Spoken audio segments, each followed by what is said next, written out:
I first came to Ananda in 1973, and at that time, it was still a period where Swami Kriyananda was still giving most of the Sunday services and classes at the meditation retreat. So I felt very fortunate to be there and experience his very rich and beautiful voice, because he was singing and making music a big part of each event. And there were songs, he hadn't written a number of the songs that we know today yet, but there was things like Krishna's flute and What is Love, and just beautiful music that really touched my heart. And sometimes when maybe the philosophy felt a little foreign or I wasn't quite getting it, I always would come back to the music, that the music was what touched my heart and assured me that I was in the right place. It wasn't long after that I started to meet other devotees that were living at the meditation retreat at that time, who were also musically inclined.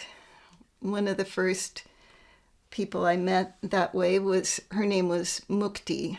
It's a different Mukti than who we know at the village now as Mukti. Her other name was Denise, and she was married to Vijay Gerard. She played the piano, and I brought my flute. I was trained with music before I got to Ananda. Through school, I played flute in bands and orchestras. So when I came to Ananda, I brought my flute, and Mukti and I would get together. There weren't all the instrumental pieces that Swami's now written, so we were playing classical pieces. Mukti, during this time, was writing a song. Actually, there were a number of people. Vijay also played guitar and was writing some music of his own. So we would get together in their little house at the meditation retreat and play music together. And it was during this time that Mukti wrote O Master. And this later, Swami Kriyananda edited some of the words, and with her permission, and that's the song that we know today in Ananda music, O Master. I wanted to clarify that because I have, even to this day, when O Master is performed, a few people will come up to me and say, "Oh, I love your song," and that I honor the composer of that song was not me, was Mukti or Denise. She was Denise Gerard at the time. And it was not long after I came to the meditation retreat that Swami Kriyananda asked people who were interested in music to get together and sing his music in a choir.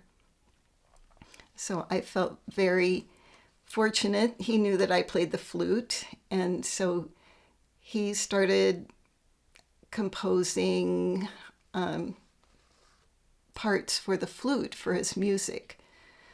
So he started writing things like Peace. He wrote a flute descant for it and a solo part for the flute to go along with Peace. There was introduction to Join the Heavens, had a flute part, and of course Looking for a Friend, and then other songs that I would just play the flute and along with the melody. And then I would, whenever the flute was taking a break, I would sing alto. So it was a wonderful time for me to be involved in those early beginnings of the Ananda choir. And at that time, we were called the Gandharvas, which Swami said meant celestial singers. So it also offered me many opportunities for spiritual growth. As I said, I had some previous training in music, but I never was a soloist, or very, very rarely. And here I was being asked to play solos, and usually I was playing in a very controlled environment, indoors with a band or orchestra.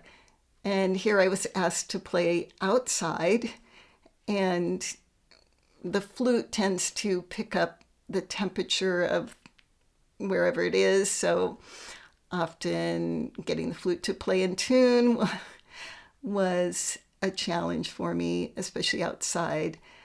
But these were all things that I was working through in addition to dealing with stage fright. And but it was something that I loved doing, and it's a testament to Swami Kriyananda and all the other musicians that they were patient and helped me to improve. One thing that I noticed with the choir is that most people did not read music, and they were learning their parts by ear, and therefore they didn't really need the written music, whereas I had been trained from the beginning that I read the music. And with all my stage fright and fears, I felt I need music. So I felt very glad that I had brought my folding music stand. And I employed this, and I also made sure that music was written out clearly. I helped. There were some people that were new music enough to read and write out the music, and so I was helping people to notate it, and then made sure that I had a really good, clear copy so I could make sure that I was going to play the right notes by having music in front of me. Well, that turned out to be one of my opportunities, because Swami Kriyananda saw me with the music stand and said, "Why do you need that?" Well, because it makes me feel more secure. Well, he made it clear that he asked me to please memorize the music, and so that I wouldn't need that crutch. And this made total sense to me. He was very much interested in the expression of the message of the music.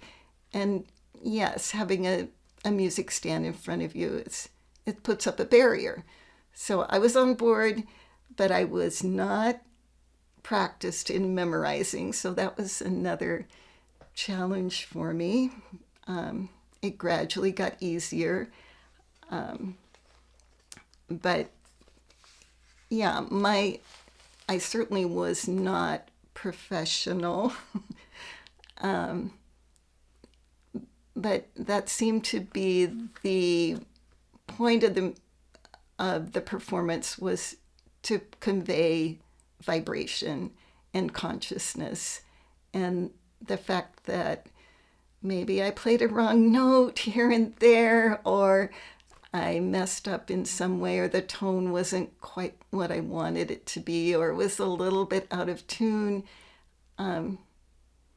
of course, Swami wanted it to be the best that performance that it could be, but he seemed to always look past those minor issues and just be looking at, did we do it with the right consciousness, the right attitude?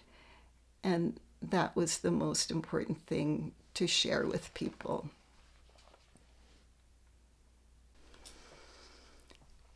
So after the fire here, I believe that was 1976, that's when Swami Kriyananda decided that we needed to go out on tour.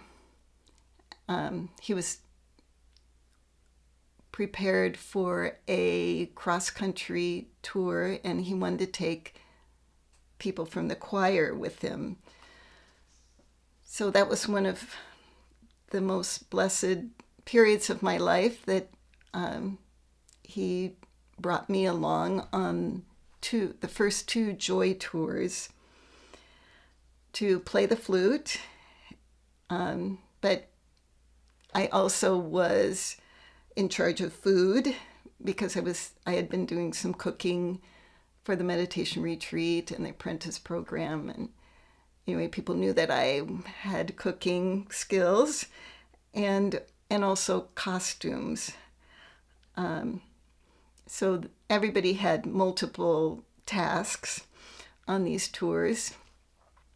But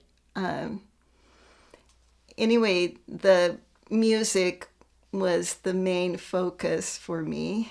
And so the memorizing and playing well became even more important because now I was playing for large audiences. And things did get easier with practice, as everything does. But I had a habit of pretty much, I knew that I am not a professional flautist. That's probably a bad affirmation, but I knew that that was not who I was. And when people would come up to me and thank me for the flute playing and give me praise, I had a habit of putting myself down. Oh, I'm really not that good. Swami Kriyananda heard me doing that, and I noticed in a talk in a group that he was talking about how the ego, that ego can express itself in many ways, and that self-deprecation was still ego. It just was an inverted ego. And somehow I knew that he might be talking about me. And indeed, later he said to me, Maitri, you're offending people when you tell them that when you disagree with them, they're trying to give you a compliment and you're disagreeing and saying you're not that good. You're offending them. And that woke me up to, here I thought I was being humble, but in the wrong way. Of course, true humility is self-forgetfulness rather than putting oneself down. So there are many incredible lessons for me on these two tours that we took. And I have to say that was one of them, is how to be gracious. As Swami Kriyananda was always so gracious with people. And I was actually always one of the younger members of the group. I came to Ananda, I was 18. Most other devotees were at least 8 to 10 years older than I was. So I always kind of referred to as the baby of the group. And even Swami Kriyananda, even when I was 50, he said, Maitri, I always think of you as a kid. Well, because we had some of our main interactions was when I was about 18, 19 years old. So I was a kid. But so it was a great inspiration to me just to be around people who were interacting in a higher consciousness way. And that's what I saw and experienced and learned from being part of the choir and interacting with people that we were trying to reach. Another, as I said, I also was in charge of costumes, and that was another aspect of the music. The whole presentation of the music included how did we look. And because I had a treadle sewing machine, which was needed because my trailer did not have electricity at the time, I was involved in sewing some of the costumes for the Gandharvas. The first one was actually Kumari, who I was living at the monastery Ayodhya at the time. Kumari was also living there at that time, and I believe she created the first set of dresses for the singing group, and they always kind of reminded me of a Shakespeare sort of style. They were puffy sleeves and floral pattern. They were really, I thought they were pretty, but, and we used those for a short time. And I think Swamiji saw that, people were willing to put out some energy to create dresses and costumes. So he took up that cause and then started to refine it. So he preferred to not have the floral pattern, but to instead have something more solid color, and he wanted blue. And so I believe the first set of costumes were it was not a pattern that you would buy at a store. It was something that someone had created, a picture that Swami had drawn. So that first set of costumes, they were made with blue silk and raw silk, and it was rather difficult sewing with that. But anyway, and even the men had tunics made out of this blue raw silk. And we wore that, I think, on the first tour. And it was kind of the brunt of some jokes, and the men really did not like their tunics. But so anyway, then for the next tour, in between the two tours, Swamiji said, well, let's make an improvement. And so it was Jean Rogers was living here at the time, and she and I went to the fabric store, and we got some fabric that we thought would be easier to work with and would meet the requirements. And there was a new design. It was sleeker and more of an A-line kind of dress. And anyway, so we got this material and we got a swatch of it and brought it to Swamiji. He was very busy. He looked at the swatch and he said, oh, yeah, that's fine. So we went forward, bought a lot of fabric, and we got a number of seamstresses in the community involved in creating these dresses, a new better design for the dresses. And I think we got 6 or 7 of them sewed before we brought it to Swamiji to see what we had been doing. And all of a sudden he looked at it and he said, that's the wrong color. It's got too much green in it. He wanted more of a sky blue. Well, of course, this was a big disappointment. People have been sewing diligently. And so I went back and I was telling Jean, I think we could dye these dresses.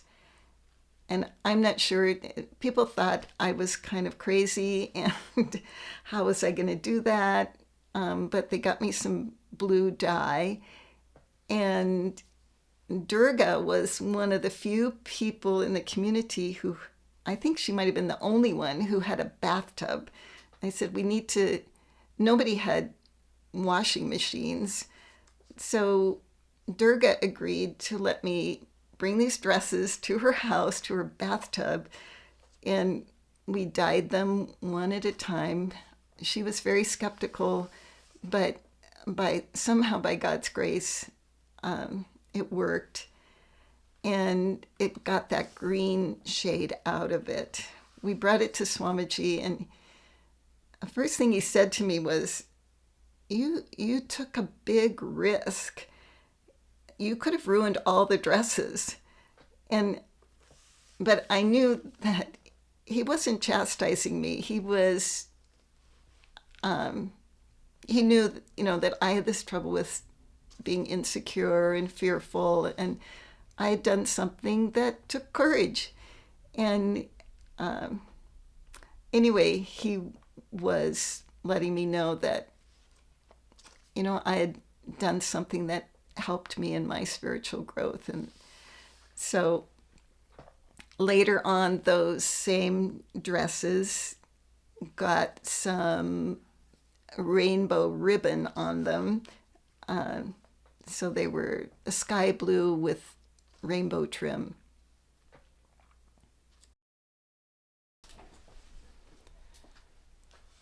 So it was during these early years when I was living at the monastery. There was a women's monastery and a men's monastery at Ayodhya at that time. And this was a time when people like Anandi and Parvati, Asha, Shivani, Kumari, Shankari, there were others. There was quite a group of women who lived in trailers at Ayodhya. And I had a little trailer down in the valley.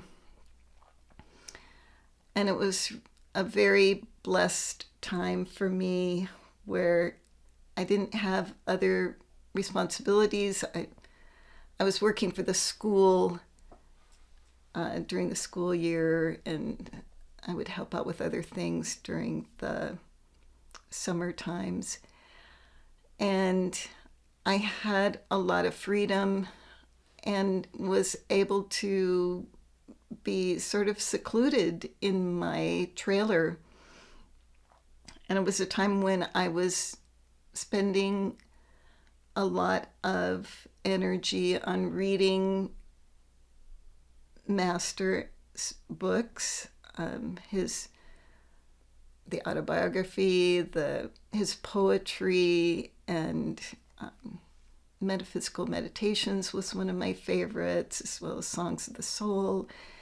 And because I also loved music, I would often put some of his master's words, I would put music to them, just as my own personal devotional practice, that I get inspired about his words and I'd want to put them to music. So I wrote a number of songs, which are not well known. Not too many people have heard them. One person who heard most of them was Anandi, because I was going to her trailer to meditate frequently, and often she would also be willing to listen to my latest creation. So I bless her for being willing and sharing that with me. And during this time, I wrote Keep Calling Him. And it really was the culmination of this period of my life when I was in a very devotional period, and I had this desire to put music to Master's words. But I have to say that, the other songs, they seem to have more of a feeling that, okay, here's Maitri trying to write an inspiring song. Whereas Keep Calling Him, something different happened that I was aware of, that somehow it kind of wrote itself. And that was a different experience for me. It felt more like a gift being given, something that was already there in the ether, and just I was in the right place at the right time to write it down. So even though I say I wrote it, I really feel it came from Master, and that I just was blessed to participate in that process.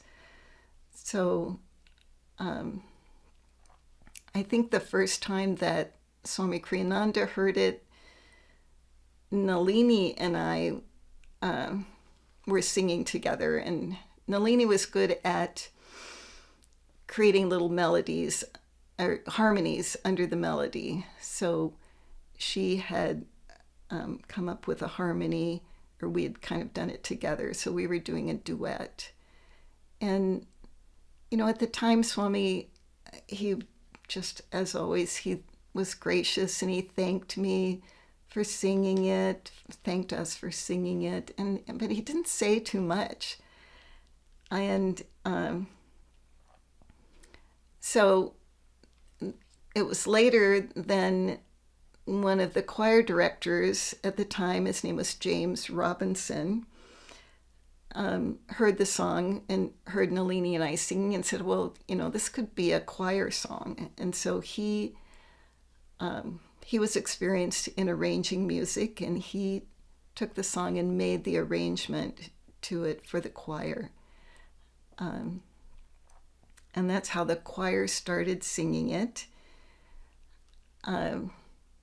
He was kind of James played the trombone, and I think he put a few kind of jazz chords in there, which later some people asked me, well, is this chord really right?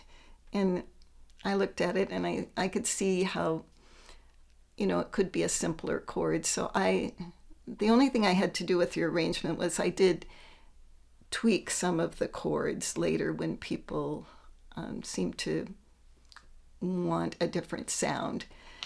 But other than that, there are songs like Muktis where Swami Kriyananda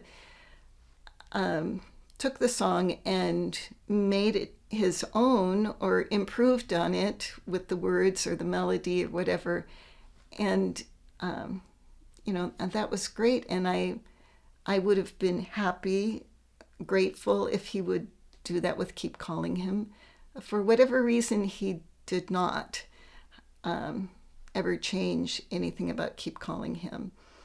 And there was a time then when I left the village to go to nursing school. And at that time I thought, of course, Swami Kriyananda really did not think my going to school was a good idea, and he told me that, and I went anyway. But I was staying in touch, and I would come back for spiritual renewal weeks and Kriyaban retreats and writing to Swamiji. But I figured, I was gone, and I thought, oh, Keep Calling Him's not going to be sung anymore. And so I was surprised when I would come back for an event or something that people asked me to sing it. And Swamiji was there, and he even, I have a very sweet note from him during this period, 1996, that he heard me singing it and wrote a note saying how moved he was by that experience of hearing me sing the song. And I don't think it was that the song is so wonderful, although it's Master's words, but he was looking at, the expression that it was expression of my yearning for God. And I think that's what moved him. But anyway, he was also at that time trying to draw me back into the fold. Again, he didn't think I should be away from the village. And so when I would come back, he often said, "Oh, you should come back, Maitri," and he would draw me into whatever musical event was happening. In fact, he had me doing some flute recordings when I was visiting. And so I always saw that. I thought, well, Keep Calling Him is still being done because Swami's trying to draw me back and trying to draw me back with the music. And of course, it tugged on my heartstrings, and I did come back. And I was surprised when I came back in 2000 that Keep Calling Him had become part of the repertoire for Ananda Music. And it surprised me in the way that most of the other songs were written by Swami Kriyananda, or he had modified them in some way. But all I can assume is that other people feel like me, that it was Master's song, and that it was an experience of, I was given a gift, and so I really don't claim it as my song anymore, that it really is Master and Ananda's song. And it feels that other people have taken that idea also. And so I'm happy that it's part of the repertoire, but I don't see it personally as my doing. It's just something that came through and became part of this wonderful set of music that lifts consciousness. So in general, I have to say that Ananda Music has, for me personally, has been a really important part of my spiritual growth, my spiritual development. And I have learned so many lessons, and mostly about how to starting to chip away at the ego, and how to raise my energy, how to raise consciousness to the extent that I can. I certainly have much more to learn, but the music and all the training from Swamiji through the music has really been a way to point me in that direction of lifting energy and being able to share the higher consciousness and as a way to bless people. And I see that through the music, it's just such an important way that we share the teachings. And I just have to thank Swami Kriyananda for allowing me to be part of it. Thank you, Swamiji.